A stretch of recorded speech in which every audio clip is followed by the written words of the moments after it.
last but not least is '07 Gary's. As you were talking about earlier, and my years of becoming a Syrah fanatic and visiting Gary Francione, and his house is built actually at the base of the Rosella's vineyard, but banging around his truck on the Gary's property and just loading my cellar with tons of Gary's and Rosellas and Susan's Hill vineyard, all that stuff from San Lucia Highlands. And I know you spent a lot of time making Gary's, and I've been buying the Gary's since '03, so I'm interested to try this yet again. Yeah, it's '03.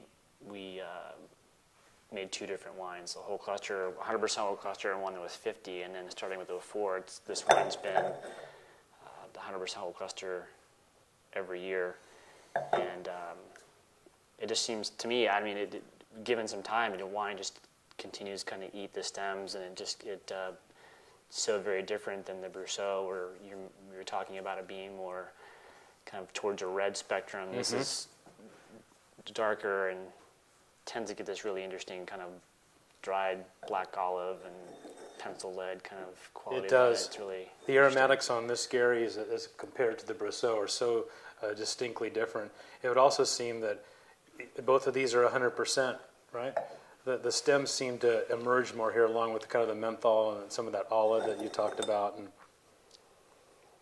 yeah, it's it's interesting to see these two come off, because again, with the Brousseau being in limestone, it's all the vineyards we have that have limestone. The cluster morphology on the Syrah is very different. The stems are really, really thin, almost stringy, really small clusters. So like a James Berry, Brousseau, Harris and Clark, they're all like have these little small clusters and thin stems. And Gary gets bigger clusters like we do like at Eagle Point and others, and it's just this long kind of cylindrical type of cluster that so different. But again, it's 2 different soils, essentially across the valley from each other for the most part, and it's so really different. As I taste this wine, as you talk about it,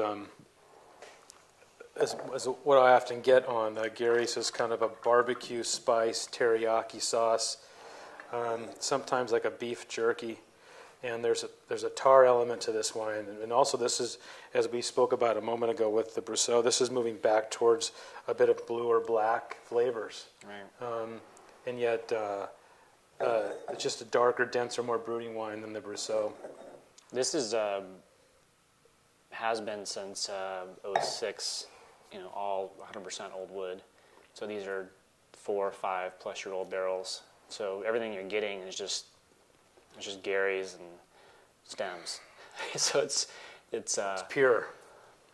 Yeah. And when we visited in June, and I wrote some of my notes about the wines we tasted at this table, actually, there was a purity that was speaking on some of those '07s and those '08s. There's a purity here where that blue and black flavor kind of just pushes right through, and it's just pure flavor.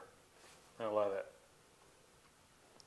Love the vineyard and love the way you do this one. Yeah, and surprisingly, a really cool vineyard there. We haven't, fruit hasn't even come in for this year, and it's always one of the last to come in just because of being in San Lucia, the winds pick up there too. It's almost like Santa Rita in a sense, even though it's not the same kind of transverse that Santa Rita is, but it gets, the winds get howling and the vines shut down and the fog comes in, and it's so close to the Monterey Bay. It just it's kind of on the fringe before you get further up to like Rosella's and go out towards our Sleepy Hollow, where it's better suited for Chardonnay and things like that. But it's a really, really cool site.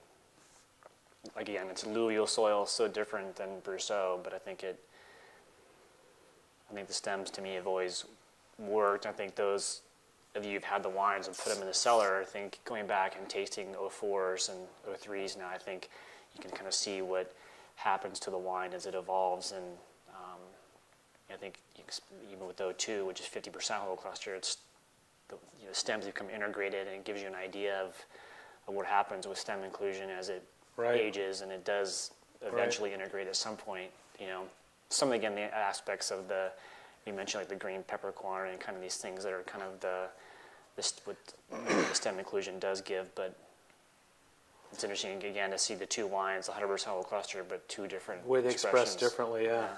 There's as I taste this wine and kind of think about the flavors even more, there's a kind of a fig paste that comes through in it, and if I was to introduce someone who didn't know anything about Syrah, and I said, try something that's unique and unusual or different than maybe what they're normally used to tasting, and would put a bottle like this in front of them and just tell them it's kind of an artisan wine. It doesn't see a lot of oak. In fact, this one, no oak. There's the use of the whole product, if you will, and it's just kind of a pure expression of what winemaking tastes like. And it's really cool. Yeah, I appreciate it, definitely. Again, here's to Gary Francione. Yeah, nice.